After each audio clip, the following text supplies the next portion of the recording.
Outrage in America isn't new. It's one of our oldest pastimes, right behind baseball and racism. But what is new is just how much money entire industries are making off our outrage. Starting with social media, their entire business model depends on keeping your eyeballs on the screen until your tuchus gets numb on the toilet seat. And nothing does that better than anger. I've actually been on the toilet with my phone so long that I pee again. In 2018, an internal Facebook report showed that their algorithm purposely feeds users divisive content in order to increase time on their platform.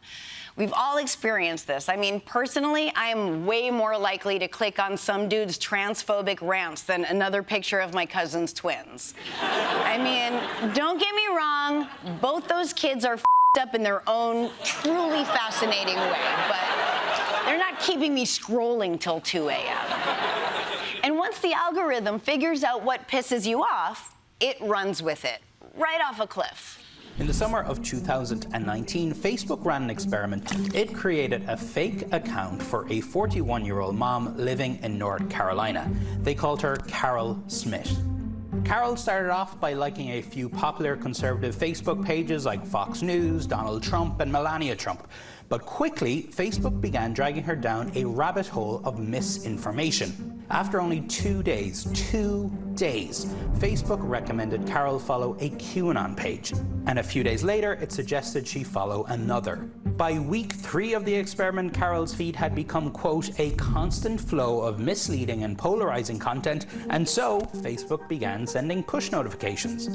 One notification was actually to a Facebook post claiming Barack Obama was born in Kenya. Wow. Facebook radicalized a person in just 3 weeks. Even ISIS was like, why can't we get numbers like that? And that's just one example. Everything on the internet is so sweaty. I bought one credenza from West Elm in 2016, and ever since then, they've been emailing me like 5 times a day. And by the 5th one, they're so desperate, they're like, if you check out our new throw pillows, we'll suck your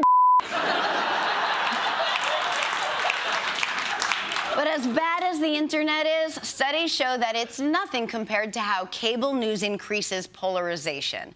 Because at least on the internet, different viewpoints sneak their way into your feeds. But nobody on earth is flipping back and forth between MSNBC and Fox News.